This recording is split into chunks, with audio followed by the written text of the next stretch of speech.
Extra marital affair. दुसऱ्या दिवशी ऑफिसला जाण्यासाठी रोहन गाडीत बसला. कालचा राधिकाने लावलेला परफ्यूमचा सुगंध अजूनही गाडीत दरवळत होता.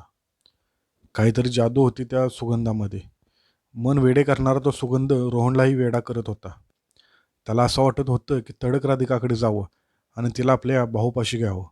मग अचानक तो भानावर आला. राधिकासाठी असणारी मनाची ओढ त्याला जाणवत होती, पण त्याचवेळी शरीरची आठवण त्याला मागे खेचत होती. मनाची ओढ ताण त्याला असह्य करत होती. दिवसभराचे काम कसे तरी संपवून तो घरी निघणार तेवढ्यात मोबाईल वाजला. मोबाईलवर राधिकाचा नंबर बघून त्याने तो पटकन उचलला. हाय रोहन, कसा आहेस? राधिका: हाय, मी मजेत. बोल, कसा काय फोन केलास? रोहनला माहीत होतं की तो मजेत नाही आहे. कसं तरी अनामिक ओढ हुरहुर त्याला शांत बसून देत नाही आहे. अरे, काल तू एवढं मला सोडायला आलास आणि मी तुला घरीसुद्धा बोलवलं नाही कॉफीसाठी. संध्याकाळी काही करणार नसशील तर ये ना घरी. मी फार वेळ घेणार नाही तुझा. राधिका: त्यात काय एवढं, ठीक आहे ना, परत कधीतरी येईन. मी आणि शरीर दोघेही येऊ, आज नको. तुम्ही दोघे यायलाच रे, पण मला तुला थँक्स म्हणायला नको का?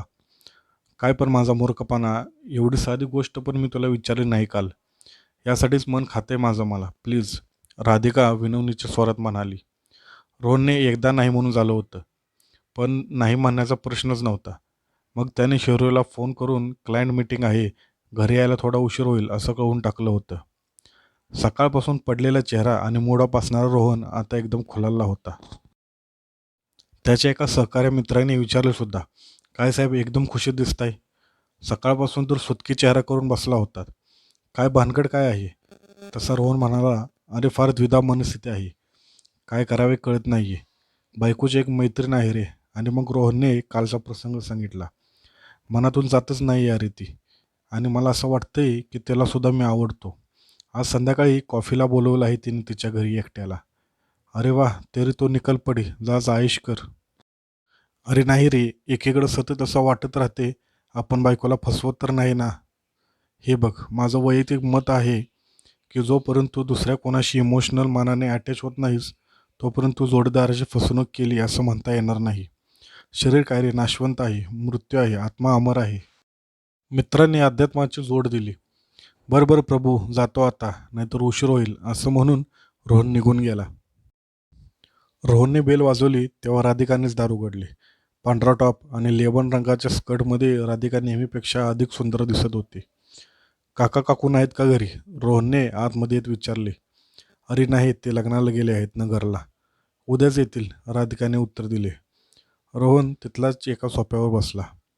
हवेत सुखद गारवा होता. केनीजीची रोमॅन्टिक इन्स्ट्रुमेंटल मंद आवाजात वाजत होती. तुला आवडतो का केनीजी? राधिकाने आतून कॉफी घेऊन येताना विचारले. किती छान वाजवतो ना. काही धागडधिंगा नाही, हजार वाद्यांचे ताफे नाहीत, तरी त्या ट्यून्सने वेडे करतात, बेहोश करतात. राधिकाचा तो परफ्यूम सुगंध खरं तर रोहनला वेडं करत होता. राधिकाने कॉफीचा एक कप त्याला दिला आणि दुसरा स्वतः घेऊन त्याच्या शेजारी बसली. रोहन, मला तुझ्याशी थोडं बोलायचं आहे. म्हणूनच तर खरं मी तुला घरी बोलवले. मला आजकाल फार असं वाटतंय की एक मी मोठी चूक केली आहे. कॉलेजमध्ये एक मुलगा होता, शांत, गरीब, लाजळू. मला माहीत आहे त्याला मी आवडायचे आणि कदाचित मला पण तो फार आवडायचा.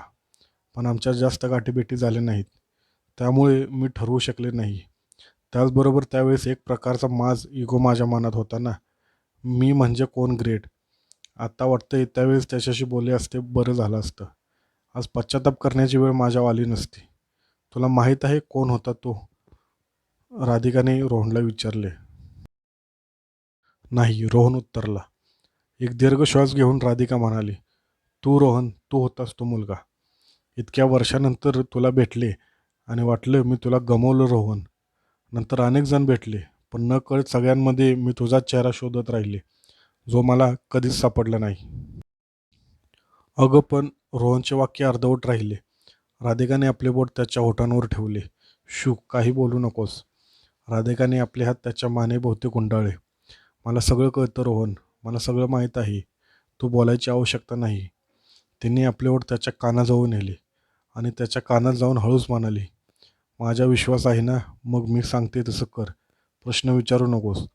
थोड्या वेळाने मला जोरात ढकल आणि फक्त म्हण, हे होऊ शकत नाही. रोहनला काहीच कळले नव्हते. तो प्रश्नार्थक नजरेने राधिकाकडे बघत होता. शेवटी त्याने होकाराची मान डोलवली. थोड्या वेळाने त्याने राधिकाला जोरात ढकलले.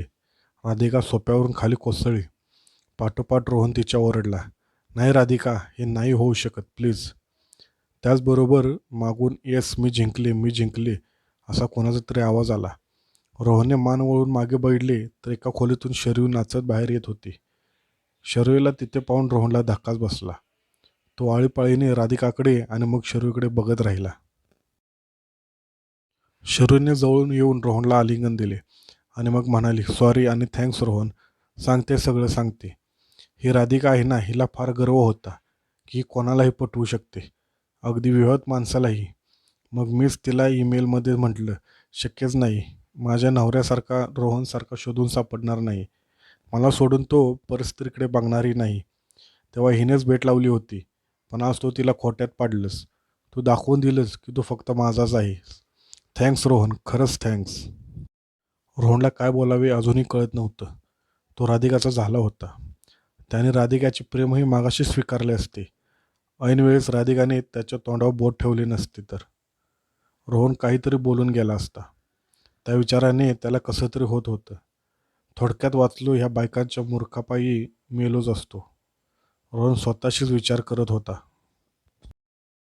थोडा वेळ इकड तिकडच्या गप्पा झाल्यावर रोहन आणि शरयू जायला निघाले. जाताना रोहनने एकदा वळून राधिकाकडे बघितले. राधिका त्याच्याकडेच बघत होती. चेहऱ्यावर $1,000,000 स्माईल.